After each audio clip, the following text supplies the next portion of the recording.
Hi everyone, welcome to 1/6 Figure Focus, and in this video I'm going to outline my top 5 figures that Hot Toys have produced in the past that I currently don't own that I really want them to reissue, but I don't think they will.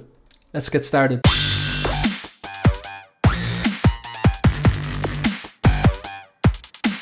So the word reissues in the 1/6 scale community can be divisive and can be a trigger word. That is not why I'm making this video. These are simply figures that I really like that I didn't get and I really want, and they're really creeping up in price in the secondary market. So if they were to reissue or re-release them, I'd be able to get them at a better deal. I tend not to collect backwards. I have done so in the past and I'm not ruling it out. I may just go and pay the price for these figures. So just before we get started, a reissue is basically where Hot Toys have produced a 1/6 scale or quarter scale figure.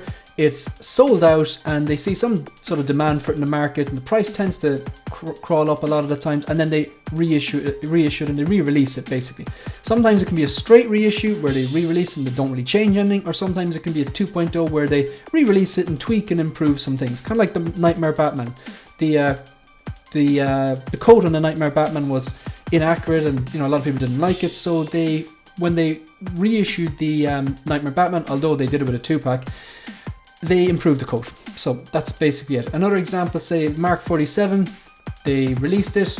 It basically, a lot of people slept on it. The price started to really creep up in the aftermarket, and then they re-released it. That was a straight re-release. As far as I know, they didn't really change anything, and similar to the Mark 1 War Machine from Iron Man Mark 2.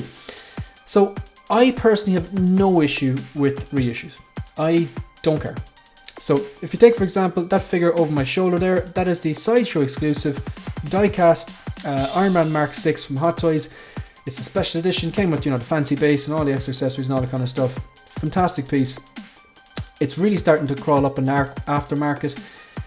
If they release that, which they very well might do, because they seem to be reissuing or re-releasing figures from Iron Man Mark 2. For example, they did Whiplash, and like I said already, the War Machine Mark 1. If they reissue that tomorrow, I won't care. I'll be happy for the people that really like the Mark 6 that maybe weren't collecting at the time, or maybe just slept in it and regret it. If they get that for retail, I'll be happy for them. It's not going to make me like the figure any less. I won't really care. Could I sell it and make money now? Of course I could, but then it wouldn't be on my shelf. So this is just my list of 5 figures that Hot Toys have done in the past that are long since gone, that the prices are really starting to crawl up in the aftermarket, or maybe have been really high for a long period of time, but I really hope they reissue them. But honestly, I don't think they will. Out of the 5 figures on this list, there's only one I think there's a potential reissue for. So let's take a look. Coming in at number 5, we have the Hot Toys QS013. This is the only quarter scale figure on this list, and I think this is probably the best. Actually, no, this is, I think, the best Hot Toys Darth Vader that they have made. Comes with the only unmasked head sculpt that we've seen from Hot Toys for a Vader figure, as far as I know. The likeness to Sebastian Shaw is fantastic. I really love the scarring, and now we kind of know how he gets them.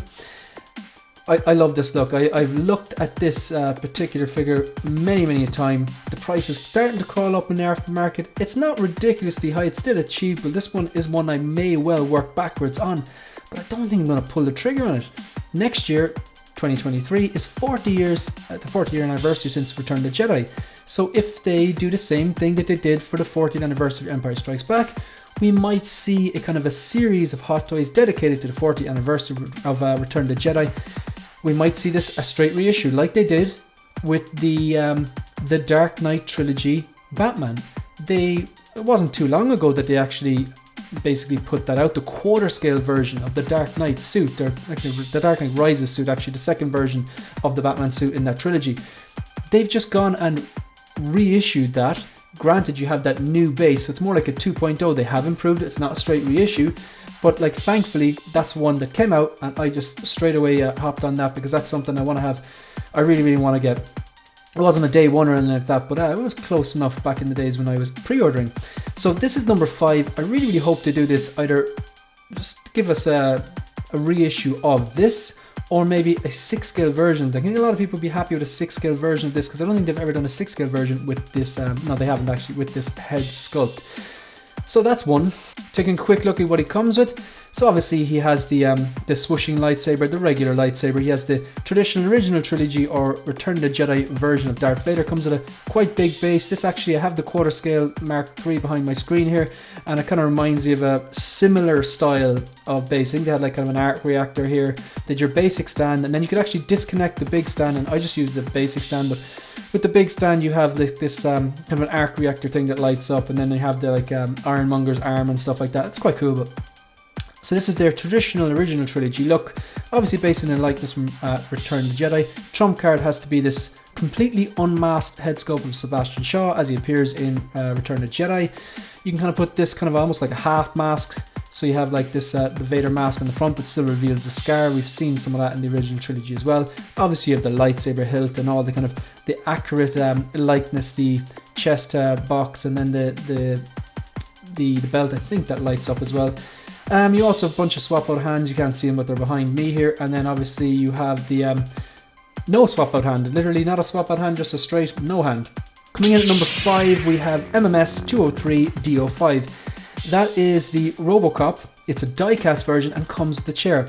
I see a lot of people who buy this, they don't actually use the chair. I think the chair is a really nice touch. So just taking a look at everything it comes in. Now this is a figure like I may work backwards from. I'm looking at one at the moment which is not that pricey, maybe a bit beyond my price range, maybe just a bit above what I'm willing to pay. But I may work backwards on this one. Actually, I may work backwards on all of these figures, but some of them, as we get to like 1 and 2, you'll see are just very expensive, and I just can't justify it. So this is completely die-cast, because I think they did a version this wasn't die-cast. So you get the die-cast version here, because the MMS 202 was basically everything you see here without the chair, but this is the MMS 203 DO5, which means it's part of the DX series. Is it? No, it's not. It's not a DX. Who knows? So you have the... No, it's not actually part of DX, it doesn't say DX. So you have this swap out battle damage helmet and battle damage chest piece. I thought they could have done the shoulder pads, but they didn't do that with the 202, so they're not going to do it with the 203. You have the mouth plate that he has on, 3 alternative swap out mouth plates. I've seen reviews on this, they look great. You have the kind of the data point, I don't know what you call it, the data point, interface, the blade basically that you use to kill your man at the end. And 2 swap out hands, a bit light in the hands. I don't think it actually comes with a sculpted hand to clip the gun into. I think you use articulated fingers to do that. I've seen reports on that's quite annoying. And then you have the chair as well, which they have sound effects, and I think it lights up as well like that. I just think this is a fantastic piece. It's a great one-off piece as well. Like, this was one of those science fiction films from the 80s that was incredibly violent, and even though a lot of the effects were outdated, a lot of the effects look quite well because they were real. They didn't use CGI. Now I know Ed 209 and stuff like that they used a lot of CGI on, but for the actual Robocop itself and the chair, all that stuff was actually kind of reminds me how Nolan does his things now. I think Christopher Nolan has this thing was if they can shoot something real without using CGI, he does it. And I think is the way to do it. So yeah, just Robocop's a great film. Yeah, it's dated, but it's still I think it still holds up. It's still a good story, good action, incredibly violent though. Coming in at number 3, you have the DX013. That is the battle damaged T800 from the film Terminator 2. Like, that's an old figure, but I think that sculpt still holds up. Like, this comes with a lot as well. So what you have is, obviously you have Arnie there in his leather jacket and leather pants. Heavily battle damage along the face, the chest piece, worn as well around the knee.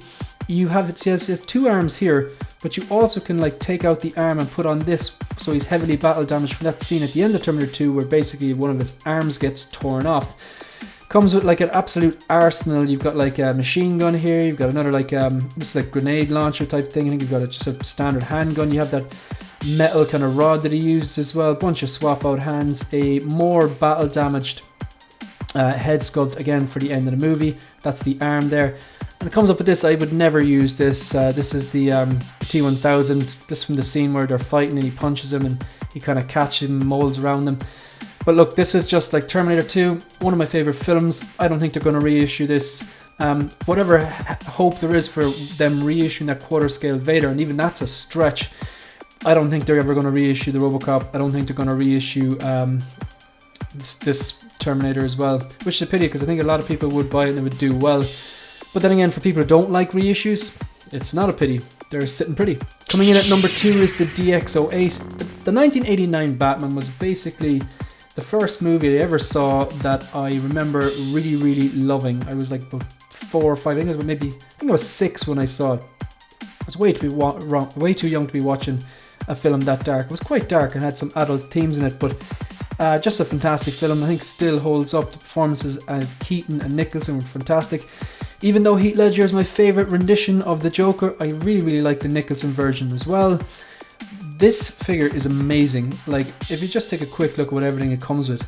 So, the tailoring on this is fantastic. And this is not a new figure. This is an old enough figure. This is long since sold out. The head sculpt is fantastic. The paint application is fantastic. The tailoring on that purple outfit. This is going to pop on your shelf. The pants, you get 2 different coats. So this is the one with the kind of, I suppose, the acid throwing lily that he has in the museum scene that he tries to attack Kim Basinger's character with. Bunch of swap out hands, the kind of fun joke gun, the huge gun that he shoots down the Batwing with. He has a cane, he's got the false teeth that pop out of his mouth. Got the gas mask, the what's a megaphone, the kind of controllers. Like, this is just a great DX and a great release. The prices are really, really calling up. I don't think they're going to reissue this either, but if they do, if that was a straight reissue, I think a lot of people wouldn't be happy. I'd be delighted because I'd order it. I think all of the figures on this list, in fairness, these aren't just figures I'm just saying it'd be nice and then I wouldn't get them. I would. Any of the 5 figures on this list, I would 100% get if they chose to reissue them. So just before I show you my number 1 figure that I want Hot Toys to reissue, I just want to say thanks to the 747 people who've clicked that subscribe button and helped me not only grow the channel but home in on my goal of 1,000 subs. Massive thank you to everyone who's watched the video, liked the video, subscribed. And if you're watching this video right now and you're enjoying the content and want to help me grow the channel, maybe you consider clicking on that subscribe button. On with the video. So at number 5 we had QS013, the quarter scale Darth Vader from Return of the Jedi. At number 4 we had MMS203D05, that is the die-cast Robocop with the chair as well. At number 3 we had the DX013, the battle damaged T800 Terminator from Terminator 2. At number 2 we had the DX08, Jack Nicholson Joker from the 1989 Batman. But at number 1, the number 1 figure I would love Hot Toys to reissue, and I pretty much dopo it. I reckon I dopo all of these, even though I'm not dopoing at the moment, I do it. Of course, it's a 1989 Batman. It's like, saw this film when I was very, very young. One of the first films I really, really loved. It's when I really, really started to collect and just really, really appreciate the portrayal that Michael Keaton did in this movie. It's a dated film, it's an old film, but I think it really, really holds up, and it was the kind of just a film with a lot of nostalgia attached to it. So that's pretty much the end of this video. If you want to help me support the channel, like the video, subscribe to the channel, and leave a comment. Comment your top 5, or even give your opinions on reissues. Do you like reissues? Are you against reissues? Are there any figures that you want to see reissued? Maybe put your top 5 in the comment section below. You can also follow me on Instagram and follow me on Twitter. That's the end of the video. Good luck.